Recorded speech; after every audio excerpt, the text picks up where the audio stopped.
Ladies and gentlemen, the Dean Martin Comedy Hour presents a special one-hour roast with tonight's guests, Pearl Bailey, Joey Bishop, Foster Brooks, George Burns, Jack Carter, Norm Crosby, Florence Henderson, Rich Little, Dick Martin, Zubin Mehta, Wayne Newton, Mark Spitz, Jimmy Stewart, Demond Wilson, and your roastmaster, Dean Martin. And tonight's very special Man of the Week, Mr. Jack Benny.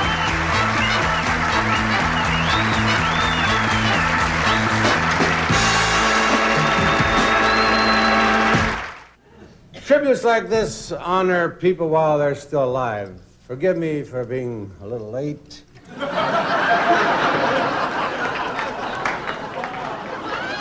He's too old for champagne. The bubbles keep knocking him down.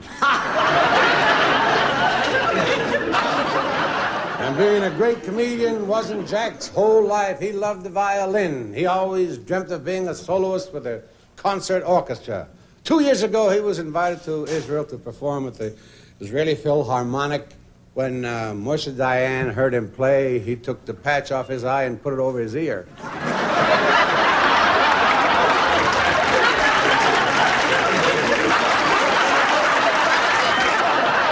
Ladies and gentlemen, a great comedian, Mr. Joey Bishop.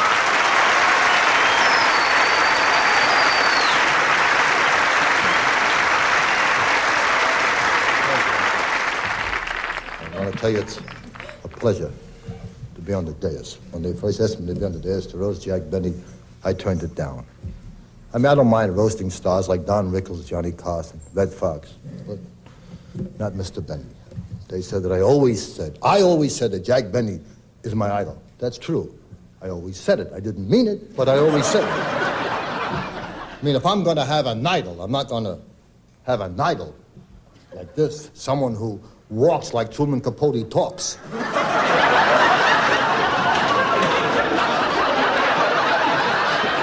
20 years ago, I saw Jack Benny perform in Las Vegas. I never saw anything so bad in my life. After the show, while he was out in the lobby selling autographs, he asked me, he says, Joey, how'd you like the show? Well, I can't tell. It stunk. So I told him, well, it's better than being idle. He didn't hear too well. He thought I said something about his being my idol. Wouldn't be my idol. Your funniest line is, now cut that out. Then he has another very funny line where he says, well, which he stole from his wife, Mary. On their honeymoon night, after waiting a couple of hours, she turned to him and said, well... People think he's got such a great, wonderful sense of comedy timing because of those long pauses he takes. What nobody knows is those pauses are gas. Claims that he's 39 years old. He has soup stains on his tuxedo that are older than that. Oh, before I forget, congratulations were in order. I hear last week you freed Rochester. Now, George Burns could be my idol. That's what I call a funny man. Not polite, not blowing his nose during my monologue, but...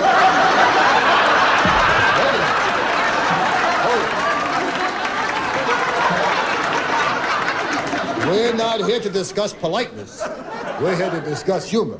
You could never be my idol. I tell you this now in front of millions of people, you 90-year-old fiddle player.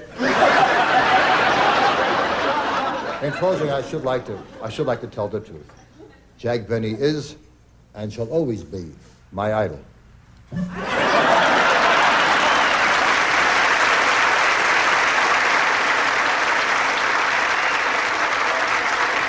Ladies and gentlemen, Miss Florence Henderson.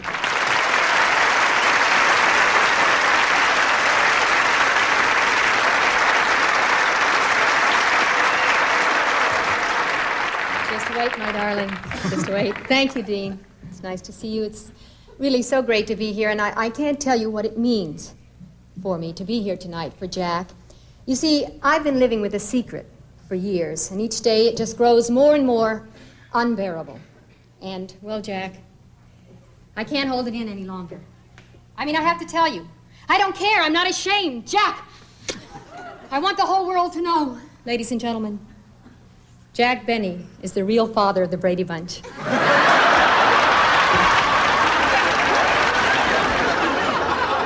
Now, listen, Jack, we can't keep meeting like this, in the shadows. I want to bring it out in the open. I mean, I'm tired. I'm tired of having to sneak out to... I'm sure you know I'm only kidding, folks, really. Jack and I are just good friends. And at Jack's age, that's a lot. Besides, seriously, I'm happily married, and so is Jack. Anyway, the idea of Jack cheating is really very unlikely. Jack's lovely wife, Mary, would be the first to tell you. Jack couldn't cheat. That's because he was the first to lead the nation in running out of gas. It's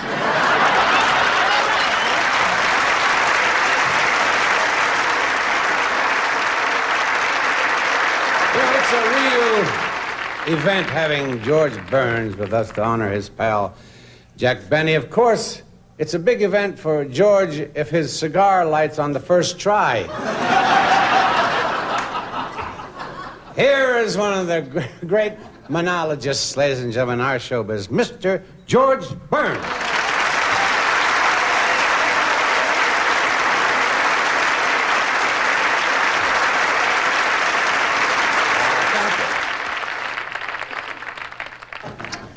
I'm going to tell you a few stories about Jack, and they're all true. We've been friends for a lot of years, about 55 years. We've been very, very close friends, and there's a reason for it. I always tell Jack how much I love his violin playing, and he always tells me how much he loves my singing. And that's how we've stayed friends all these years. Lying to each other. Years ago, the first time I met Jack, the next day he called me on the phone, and we were disconnected in the middle of the conversation. And that night we had dinner together. When I walked in the restaurant, he hit the table and he screamed and he laughed. He says, "That thing that you did to me on the phone today is the funniest thing that's ever happened to me." I said, "Well, what did I do?" He says, "Hanging up in the middle of a phone conversation." That's the first laugh I ever got from Jack Benny. Before that, I didn't know I was the comedian's comedian. Now, that happened 55 years ago, and to this day, every time I talk to Jack, I still have to hang up on him. He doesn't laugh at it anymore, but if I didn't do it, he'd think I was slipping. And then we used to eat together every night before we were both married. And eating with Jack was quite an experience. He never likes what he orders. He only likes what you order. So in a restaurant, he had lamb chops and I had a steak. And he looked at my steak and his mouth started to water. He says, "Would you like a piece of my lamb chop?" I says, "No, then you don't want a piece of my steak." Fell down twice. And the next night, we're in the same restaurant, he says, "Your steak looked so good last night, I'm going to order steak tonight." I says, "Good, I'll have lamb chops." He looked at my lamb chops, his mouth started to water. He said, "Would you like a piece of my steak?" I says, "No, then you'll want a piece of my lamb chop." Well, this time he only fell down once because he heard that joke before. And then one night, Louis B. Mayer gave a musicale, and we were all invited. There was Gracie and myself and Mary and Jack. He was going to introduce his new singing star, Jeanette MacDonald. And after dinner, they lined up 2 rows of chairs around the piano. And when Jeanette MacDonald got up to sing her famous song, "Indian Love Call," a hush fell over the room. And I leaned over to Jack, and I said, "Jack, when this charming lady starts to sing, it would be very rude of you to laugh."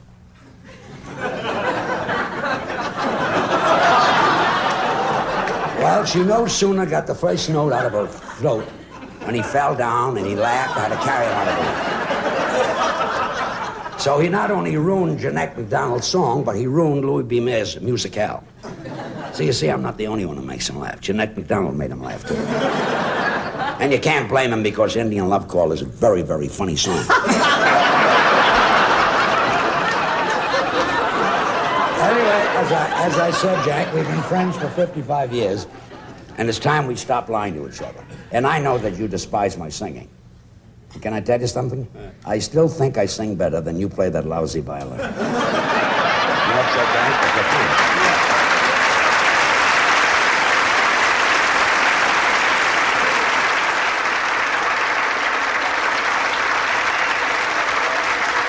Ladies and gentlemen, one of Hollywood's greatest, Mr. James Stewart.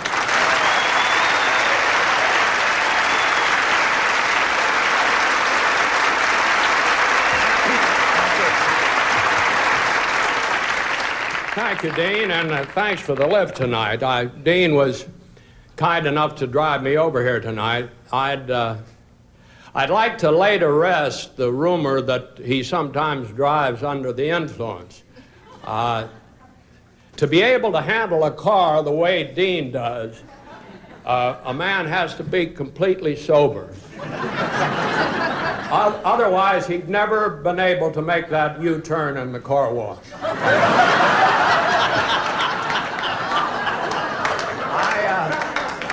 I'm here tonight, though, to salute Jack Benny, about whom it has been said, never has one man given so little to so few. Well, I just want to set the record straight on this thing. This man has done so much for so many, secretly, of course. He's kind of a closet philanthropist. But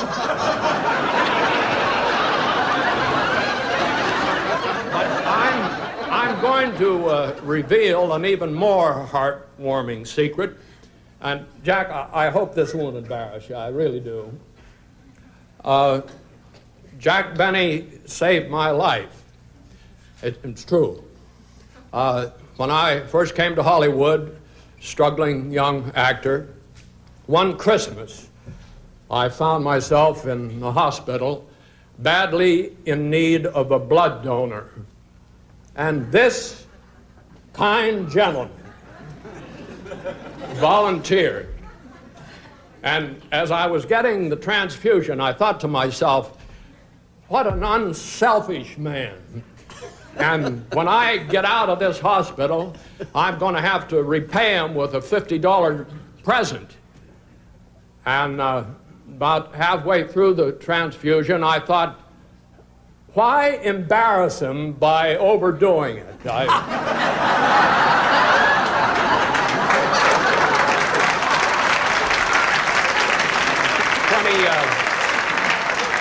25 gift would be less ostentatious. And would you believe it, by the time I had a quart of Jack Benny's blood in, I just said to myself, to heck with it, a Christmas card's good enough.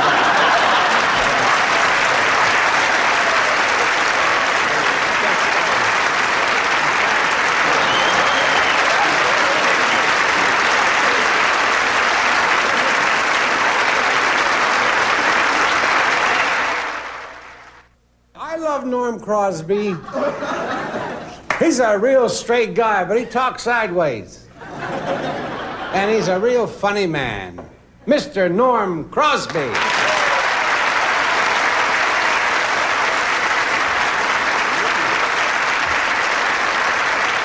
Thank you very much. That was lovely. You really said some very reclining things about me. And we are good friends, and I've done your show many, many times. And I must tell you something.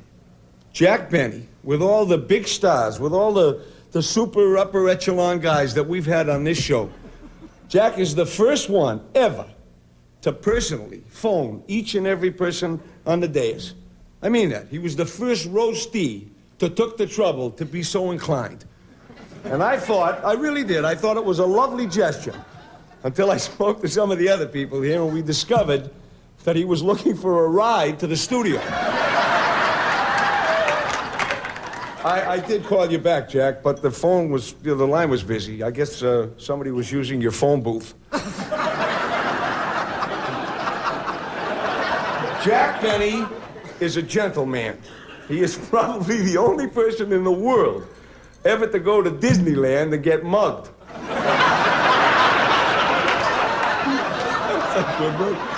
But he can really charm an audience. I saw him in Las Vegas recently, remember? We came back and talked. And he had the audience in the palm of his hand, which gives you some idea of the size of the audience. People say that Jack is a bit frugal. You heard all the jokes, right, that my the fellow procurers here said about him. But it's not true. It is not true. He's peculiar. Jack is the only man ever to play a $40,000 Stradivarius with a bow from J.C. Penney.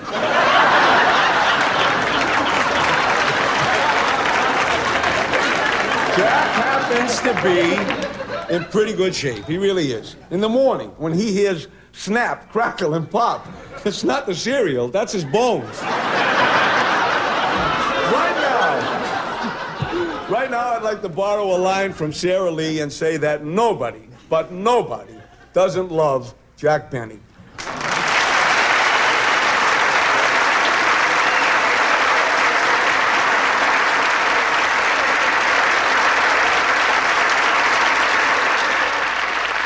Ladies and gentlemen, the distinguished conductor of the Los Angeles Philharmonic Orchestra, Maestro Zubin Mehta.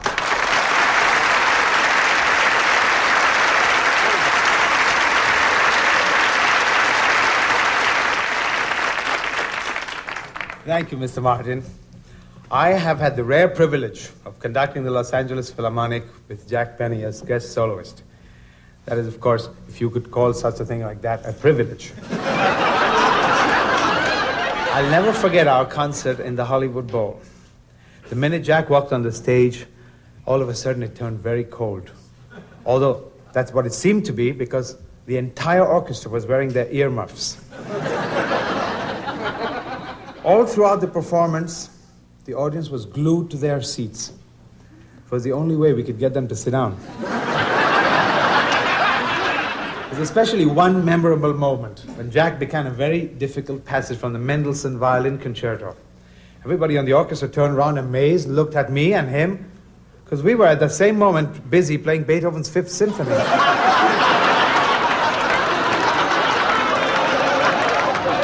There's one particular moment that I shall never forget. It was when the entire audience stood up and shouted, "More, more." It was just after Jack had announced a 5-minute intermission.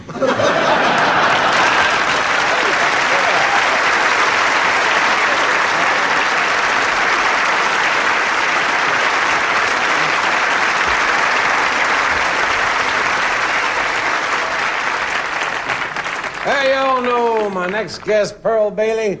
Pearlie Mae. Pearlie Mae loves you, Jack. She loves everybody. She's got so much love in her heart, there's hardly any room for cholesterol. Ladies and gentlemen, here's a lady who's everybody's favorite and mine, Miss Pearl Bailey.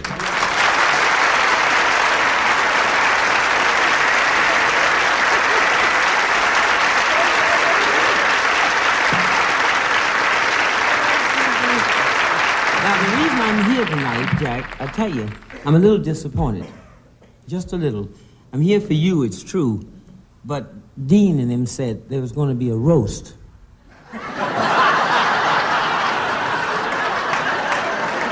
I see peanuts, I see jelly candy, but there's no roast, baby. You know, and I came, I didn't even eat my dinner. I thought that the roast meant we'd talk to Jack Benny and talk about him, and then we'd eat. Roast. It isn't that kind of roast. Oh, then it's you.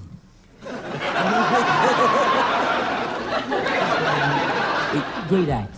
Just to sit in that dressing room and hear his act. He talked about George Burns. Then he talked about George Burns. Well, that was his act. That was what it was.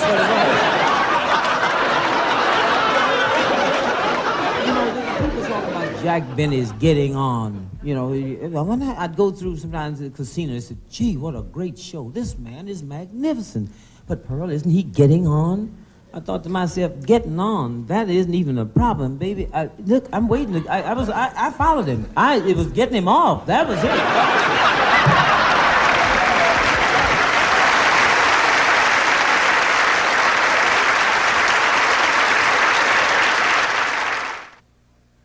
I'd like to introduce one of the two funniest guys in the entire team of Rowan and Martin. Here's my real good buddy, Mr. Dick Martin, ladies and gentlemen.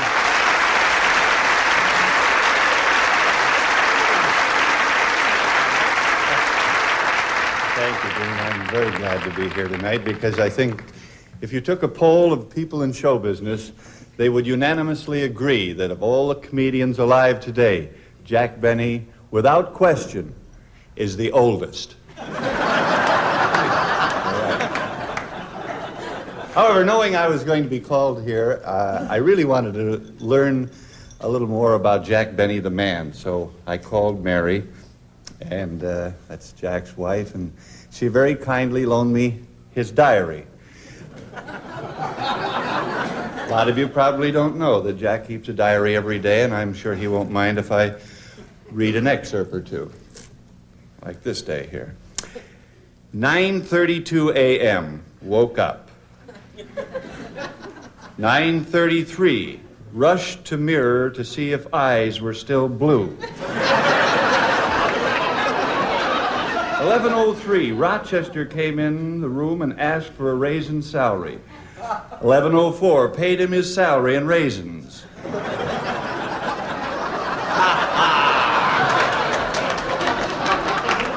Maybe if I stammered like Jimmy.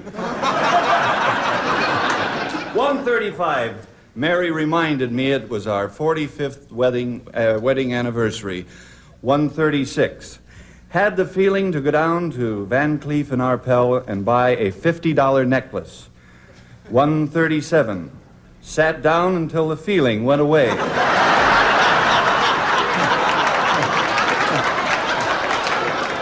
3:31, remembered it was George Burns' birthday. 3:22, went to Mount Sinai Maternity Ward, waiting room.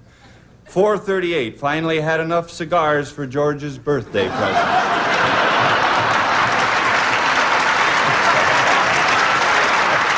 What a delight to honor a man like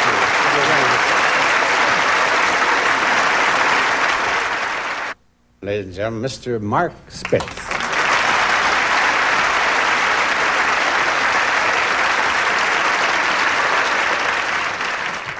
You know, Jack Benny had a fabulous career in show business. But I was surprised to find out he had an impressive background in many sports. For instance, he used to shag flies in a zipper repair shop.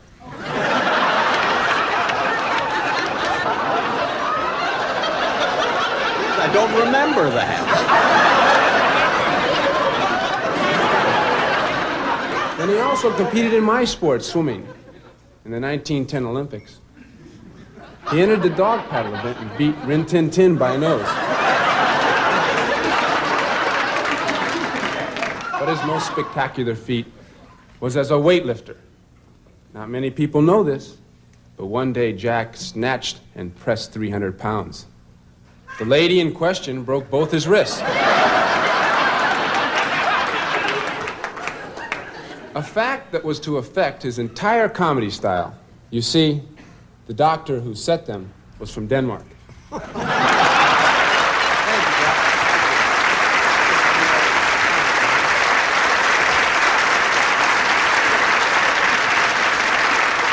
Jack, a lot of your friends and admirers couldn't make it here tonight. They're senile and they got lost.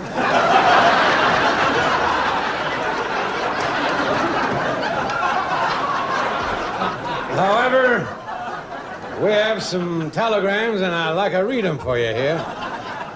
The first one comes from your wife, Mary. It reads, "Dear Jack, please come home at once. I'm all out of dimes and I have to go to the bathroom."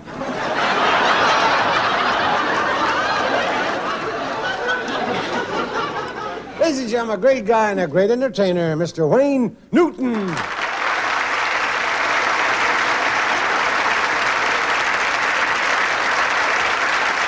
Thank you, and thank you, Dean. It's really great to be here on what I know will be a glowing tribute to a great man, Mr. Jack Benny.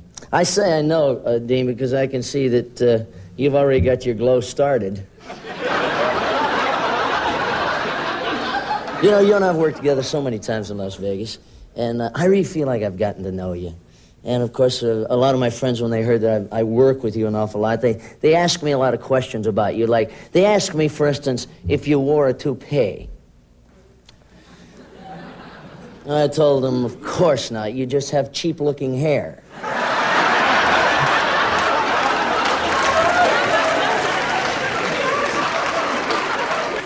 And of course, they asked me a lot of personal questions like, how's your marriage holding up? And of course, I was happy to tell them that you really have a great marriage. Just imagine, after 45 years, Mr. and Mrs. Benny still share a romantic glass of wine at bedtime. I know, because Mrs. Benny told my wife that every night she goes to bed with a cold duck.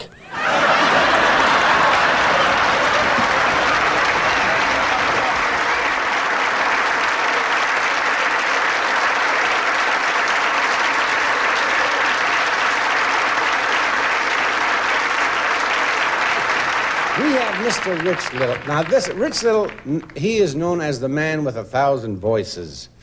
But if Mother Nature is going to give you some extras, that's better than getting 1,000 noses.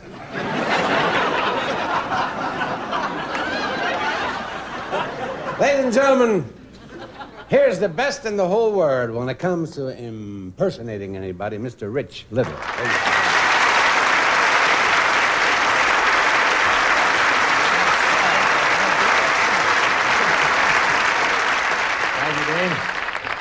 To get away from George Burns' cigars driving me crazy.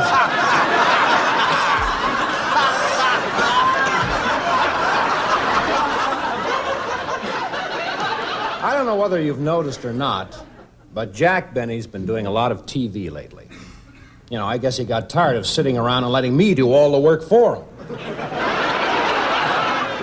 As a matter of fact, Jack is in so much demand lately that when NBC introduced a concept to use show business personalities as newscasters, they came to Jack with $1 million offer. $1 million. And Jack said,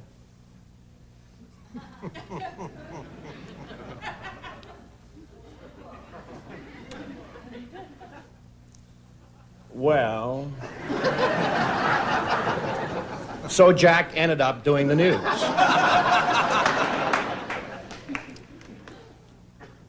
Hello, folks.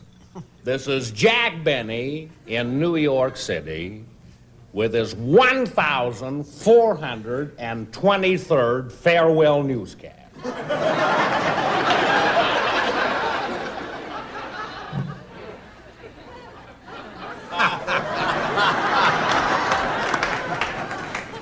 And this is George Burns in Washington.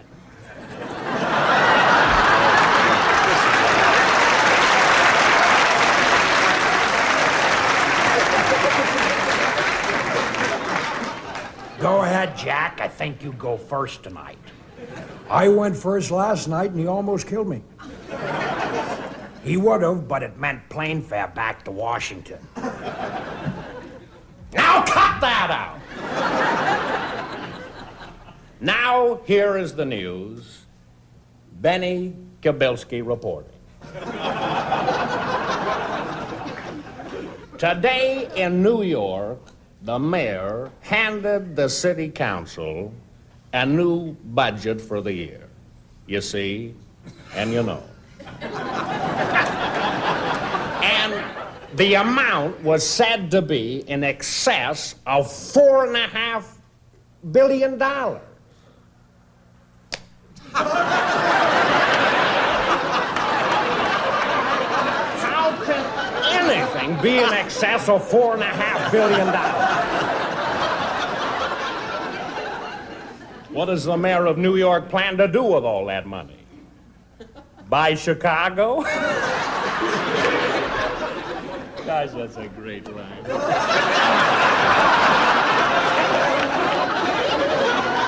And here from Hollywood is my very good friend, to give you all the sports, Mr. Jimmy Stewart.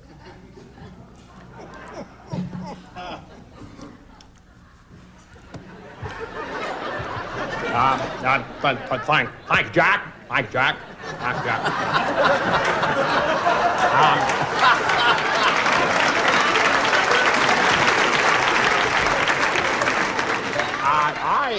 I'm here to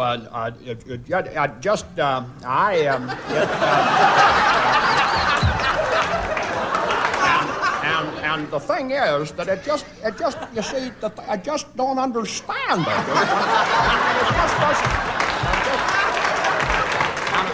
And it. Why'd you hurry up? He's worse than I am.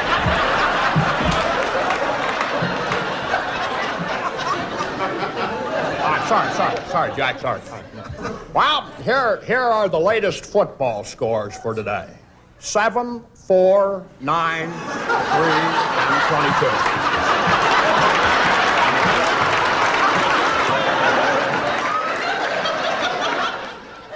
22. Gee, I still like Bye Chicago.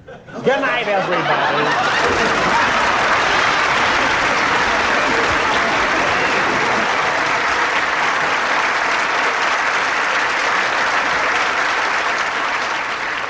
Here's the very talented offspring of TV's Sanford and Son, Mr. Damon Wilson.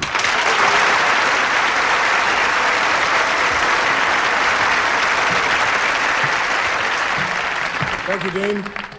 It's a real pleasure for me to be here tonight to pay tribute to... what's this dude's name? No, don't tell me, I know. You're that nice Jewish boy who used to be on Rochester's show. I'm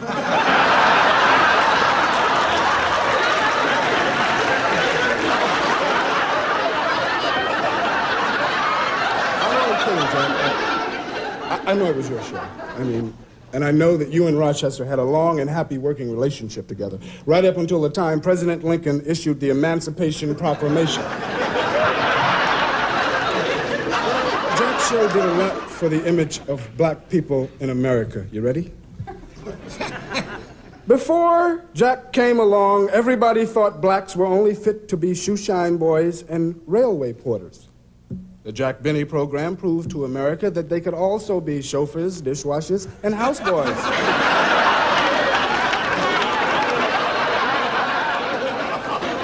You see, Jack's show represented a real breakthrough for black performers. At that time, the only radio show on the air about blacks was Amos and Andy, and it used white actors to play the parts of black people. But Jack Benny refused to hire a white to play the part of a black because Jack was a visionary. He could see into the future, too. He knew the television was coming, and it would have cost him a fortune in burnt cork. You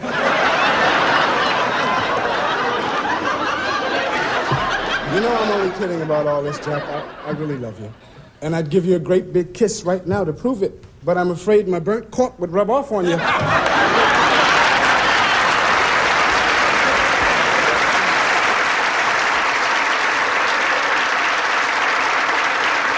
Here's a guy who works hard for laughs, and he always gets them. Mr. Jack Carter, ladies and gentlemen.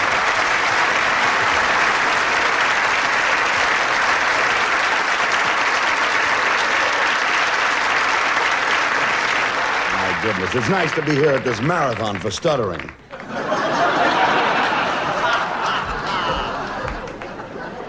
I never saw everything where all the professionals are stuttering, and Mark Spitz spoke beautifully. And I remember when Joey Bishop got here and he was alive and well. But I love Jack. I go back such a long way with him. As a kid, I never missed his radio program, just to hear him. Oh, and that theme song of his, I love to spend each Sunday with you. As friend of friend, I'm sorry it's through. Then he'd come on Jell-O again. This is Jack Benny. Rochester, Mary, Dennis, Phil. That wasn't a show, it was a damn roll call. And look at all the great people that showed up tonight. All these big, giant friends of Jack's like Dick Martin, God love him, always smiling. Mr. Teeth, you ever see such a set of teeth? He smiles, he lights up a room. One day Nixon gonna dim his mouth. Look at him, I'm starting to stutter now. God Plastic, he was a bartender, you know. That's right, he was a bartender, then he got lucky with laughing, and look what he did. He gave a break to people like Ruth Buzzy and Goldie Hawn and Artie Johnson, and I hope they don't forget you, Dick. I hope they come around to visit you when you're tending bar again. But he and Dean are the best of buddies, and why not? You ever see a drunk didn't have his own bartender?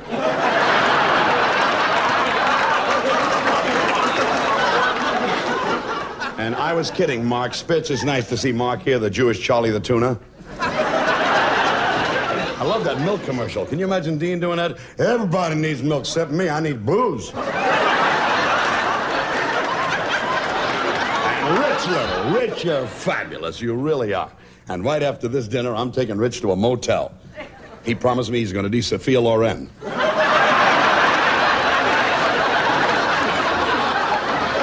he didn't have to be here tonight, did you, for this abuse? Jack did not have to be here to eat cheap jokes. He didn't need this. His dinner is cheap enough. Look at this. Here with the peanuts. With the plastic flowers. With a rented audience. And a cardboard cutout. Look at this. Okay, a nickel cardboard cutout man of the week. Not even man of the year or the month. Man of the week, right?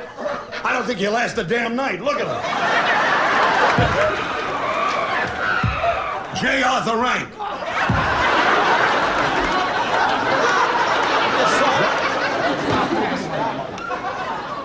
He loves doing things for people. As a matter of fact, about a week ago, the Hebrew Home for the Aged came to Jack for a donation, and just like that, he gave him George Burns. They're inseparable. They played golf together. Recently, they were at Hillcrest, and Jack swung at a ball, and that's it. The behind locked. The disc went out, and Jack, he froze. He was like a Buick hood ornament. So George drove him to Mount Sinai Hospital. The nurse came out and said, "You in pain?" He said, "No, I'm a new ride at Disneyland, you idiot." A couple of years ago, they asked Rochester, "Rochester, did you ever hear about Scrooge?" He said, "Hear about him? Hell, I work for him." Good night, Jack. God bless you.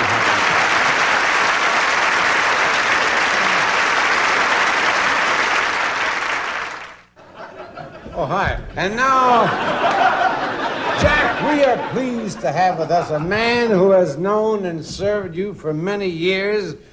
He's the gentleman who makes out your income tax returns for you. Would you all please welcome Jack Benny's accountant, Mr. Foster Brooks.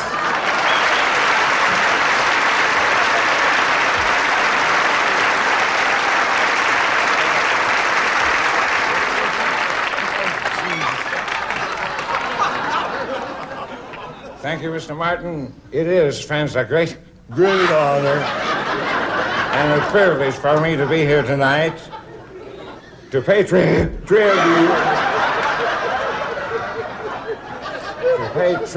to that fine, decent, upright, generous humanitarian, Mr. Jack Benny.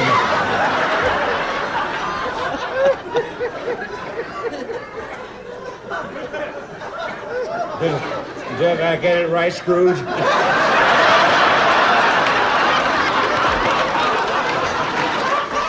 I believe you can tell a lot about a man by his income tax return. And so I brought along Mr. Benny's latest tax return. I'm sure that Mr. Benny will not mind if I read a few things.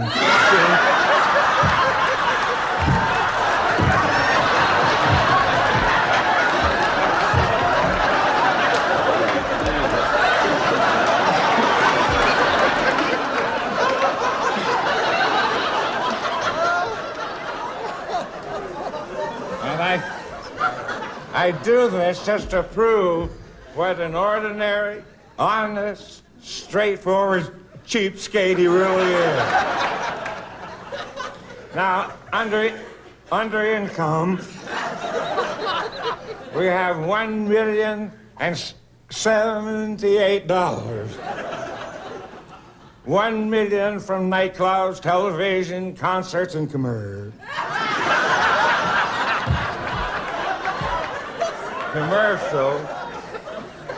And $78 from the return of empty soda bottles he collected in his neighborhood.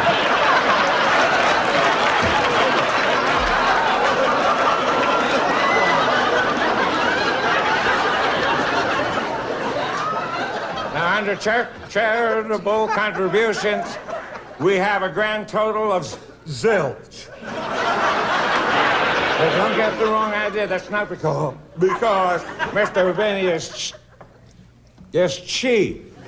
It's just because, as his wife once explained, at his age, he can't even give it away. And I would like to conclude by telling you that Mr. Benny is one of the most generous individuals I know. Last year, I was invited to his and Mary's 45th anniversary party. Jack married her when he was -6. Anyway, in honor of the occasion, Jack threw this lavish banquet at McDonald's. And in the middle of the festivities, a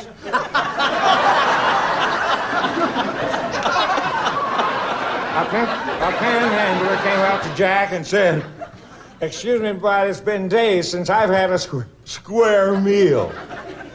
And with tears in his eyes, Jack looked at him and said, Gee, I'd love to help you, but all they serve here are hamburgers and they're round."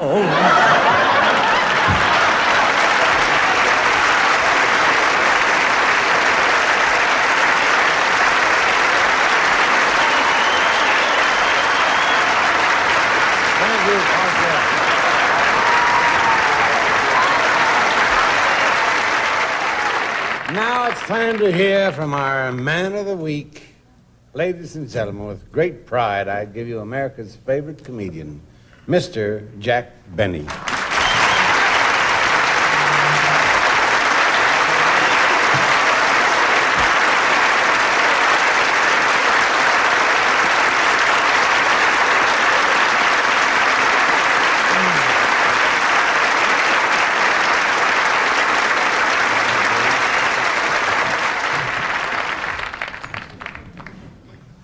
I don't think I can follow my own auditor. Dean, thank you very much. Ladies and gentlemen, I'm in the most difficult position of any personality that has ever been roasted on the Dean Martin show, because nearly everything they said about me is true.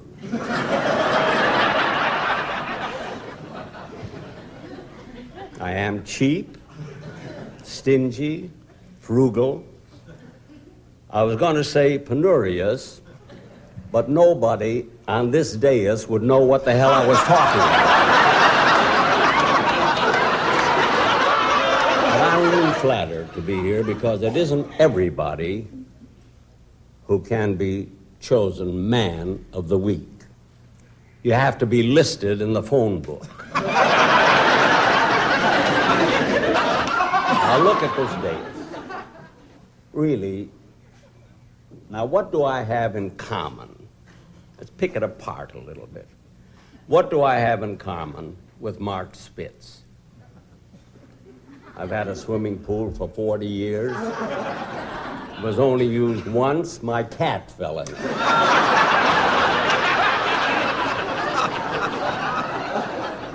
And it's a big deal. Mark Spitz crosses a swimming pool in 6 2/10 seconds. When I cross a pool, I call Charlton Heston and have him pardoned.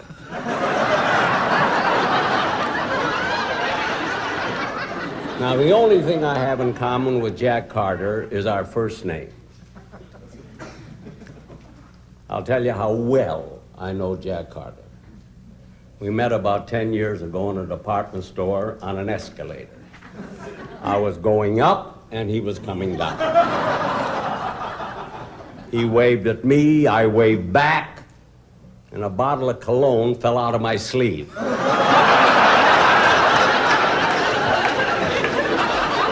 Now, of course, you all know that the closest friend I have in this business is George Burns. And we're around the same age. Give it or take a couple of minutes. And we have a lot in common. Now, something like this was mentioned earlier in the evening, but we can't help that when we prepare material. We don't know what they're going to say. But the other night, George and I went to see, and I won't mention the picture, and it wasn't Deep Throat. We went to see an X-rated movie, and we both fell asleep.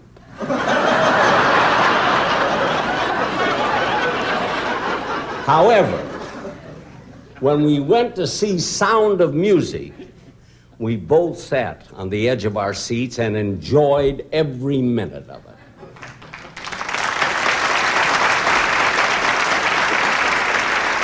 And like two idiots, we left the theater hand in hand, humming the tunes. And of course, the way I walk, everybody was staring at me. You know, everybody kids me about that. Bob Hope started the whole thing about the way I walk, and he walks like I do, you know. But I've been walking that way for years. We all have our ways of walking. There's nothing we can do about it, but I swear I'm not effeminate. Dean, have I ever bothered you?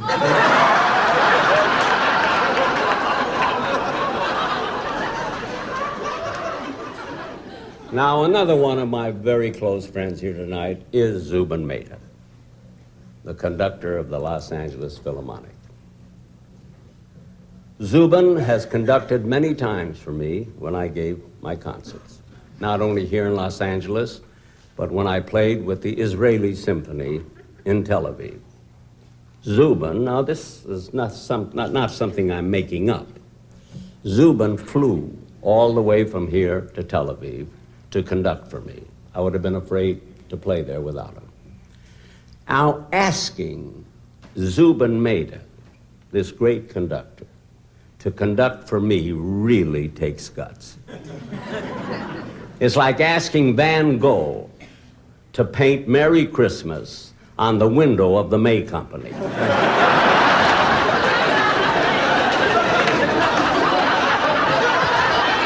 Now, Dick Martin.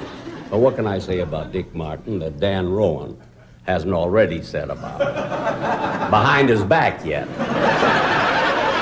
Jimmy Stewart, of course, is a personal friend of mine. And he and his wife, Gloria, are great animal lovers, which you probably all know. And they're on the board of the zoo, the Los Angeles Zoo. So every year around the holidays, Jimmy rings my doorbell and asks me to buy a raffle ticket on an elephant. Now, what the hell am I going to do with another elephant? The one I got drives me nuts, throwing his peanut shells all over the living room and everything. I thought Rich Little was very clever tonight with his many voices, but then he always is. The only problem is you don't know who to thank. Or is it whom to thank? In fact, I asked Joey Bishop before I showed him the script. I said, which is correct, who or whom? And Joey said, I ain't sure.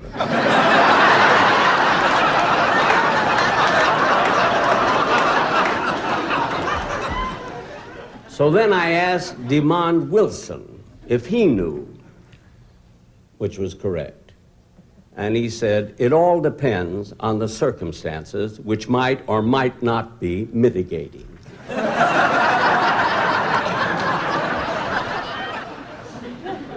You all know Wayne Newton is on this show, and he looks good. He lost so much weight. And he's got that long hair now. I wish I could grow long hair. I've tried everything. I've even put bandini on my head. And all I got was crabgrass.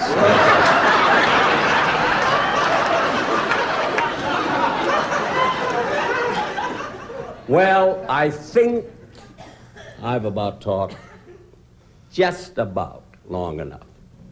And I must say, Dean, I really appreciated this evening's tribute. Let's face it, all of us in show business enjoy recognition. And believe me, it wasn't easy for me at first to make it in Hollywood. I can't drink like you do. I can't act like George C. Scott. And when it comes to Frank Sinatra, well, good night, folks.